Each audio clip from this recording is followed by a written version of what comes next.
the surface of the land, roots trap water from the flowing mud, extracting precious nutrients and minerals. These elements, when combined with sunlight, create the diverse living systems of our planet.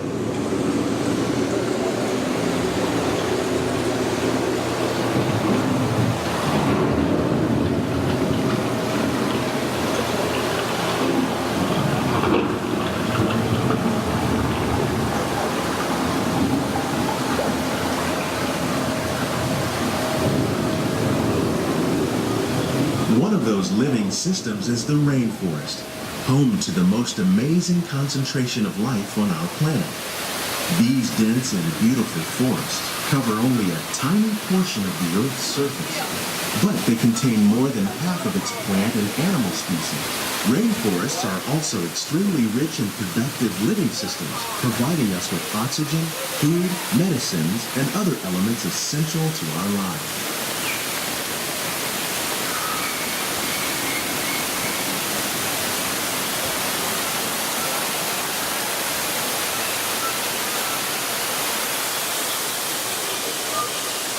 Waterfalls you're talking about.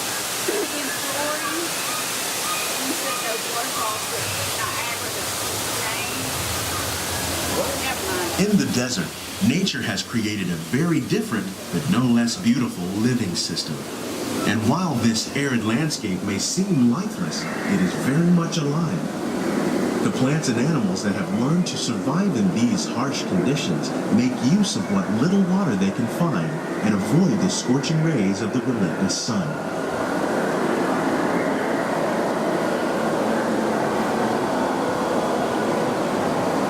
The American prairie once appeared as desolate as the desert, but over time, rainwater and nutrients gradually penetrated the hard surface of this land. Even the hooves of the mighty buffalo helped create the rich soil that would one day become home to the American farm.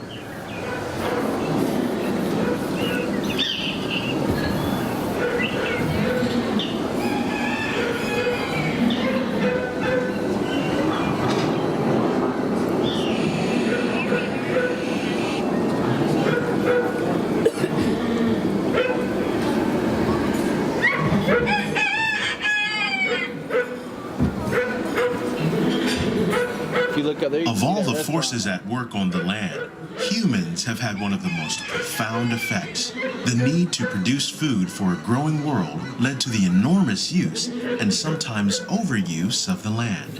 In our search for more efficient ways to grow food, we often fail to realize the impact of our methods. Why don't you turn it sideways? It makes it see easier. Ain't nobody viewing you. Who's viewing you? Today, we're learning to live with the land, discovering better ways to grow food that will assure both human and environmental well-being.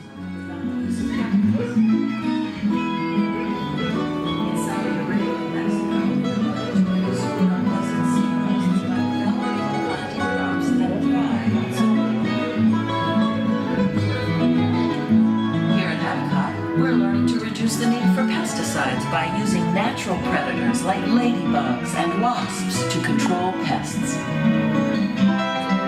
In Japan, we're learning that by adding composted leaves and other plant material to our soil, we can reduce the need for fertilizers. You didn't flip it In around? farmlands across America, we're learning Why are you recording out the back? vegetation containing natural fertilizers, we can enrich the soil without the use of chemicals. In Saudi Arabia and Mexico, we're learning to produce food on deserts. How will we meet tomorrow's growing needs for food production, yet still respect the needs of the land? Some of the answers are being discovered just ahead. To help us maintain these carefully controlled ecosystems, and for your safety, please remain seated in your boat at all times.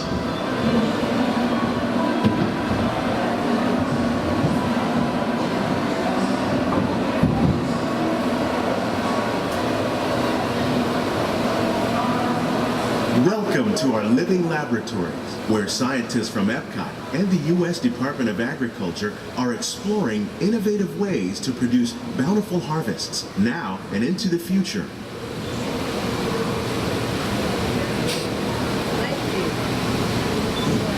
tropics are home to the greatest diversity of plants on the planet. Many of these, like papaya, bananas, cacao, coffee, and rice, are well known around the world. These are just a few of the edible plants that have been an important source of nutrition for people living in the tropics. Many are rich in vitamins and minerals, while others are well adapted to growing in less than ideal conditions. Some, like the water lily, thrive in wet, swampy areas and waterways. All parts of this plant, even the flower petals, are edible. The starchy root of the plant has long been used to make flour for baking.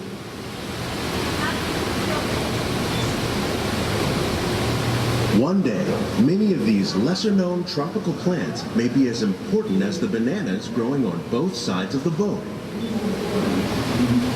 More than 28 million tons of bananas are eaten annually, making it the most popular fruit in the world.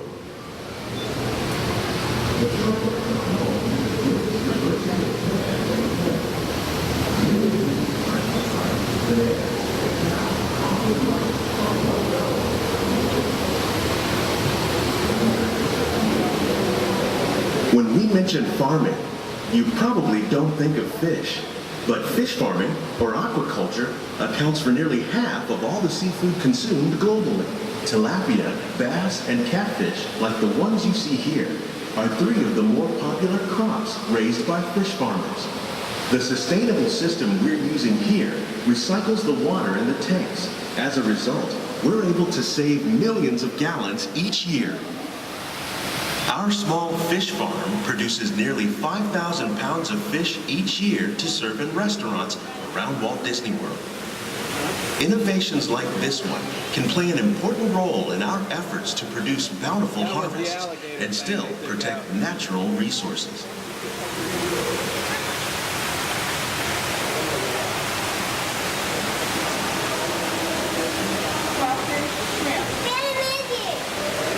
There is a Mickey.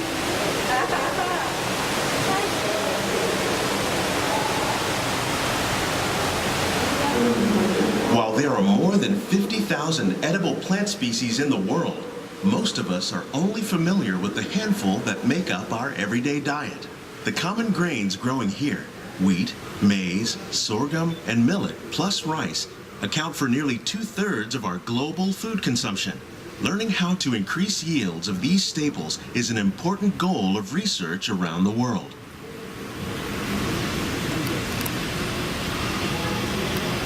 There's another Mickey, Aiden. Sure, you see that little Mickey? You see it? These plants are definitely on their way up. Innovative growing techniques like these increase yields while more efficiently using resources like water, fertilizer, and pesticides. Another innovation at work here is our integrated pest management program. By populating our greenhouses with beneficial insects that prey on harmful pests, like aphids and flies, we are significantly reducing our reliance on conventional pesticides. We're growing these crops using our nutrient film system. This technique precisely controls and recycles water and nutrients.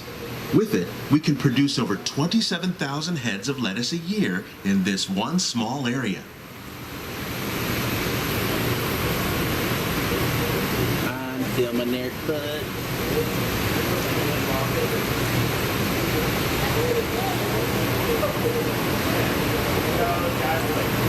Some of our best ideas have been inspired by nature, like these fruit and vegetable trees. By growing these ground plants vertically, we can increase yields and better control diseases.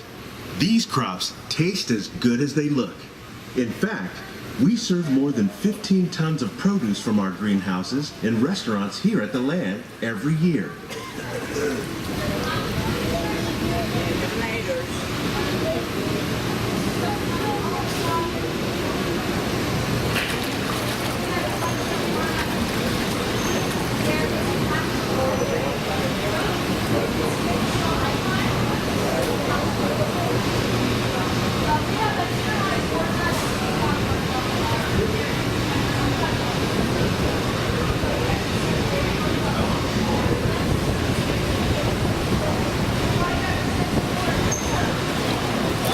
future of agriculture may include innovative ideas like this vertical growing system. Plants grown in this way use a fraction of the space required by traditional growing methods. That saves water and increases production. The aquaponics system on your left combines hydroponics with aquaculture. The fish provide a natural source of fertilizer for the plants, and the plants help keep the water clean for the fish. It's another great way to produce more while using less. In our lab, Epcot scientists are working with the U.S. Department of Agriculture on a number of innovative projects. The goal of these efforts is to produce higher yielding and better quality plants. I think this will get That's what we get done. it wasn't that How many do you have viewing it? like 3 or 4 people. I don't know how to flip the camera where when I'm holding it, it's not facing. It's short. Yeah, there's a little thing on there that says flip. You have to show.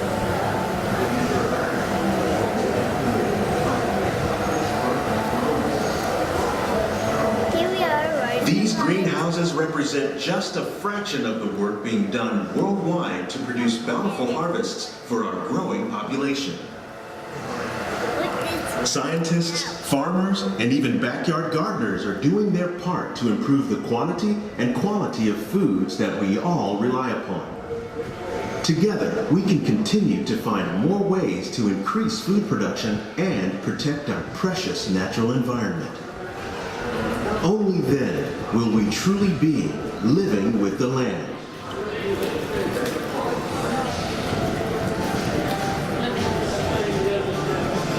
On behalf of Walt Disney World, we hope you've enjoyed this unique journey through our living laboratories. If you'd like a closer look, then check out the Behind the Seeds walking tour.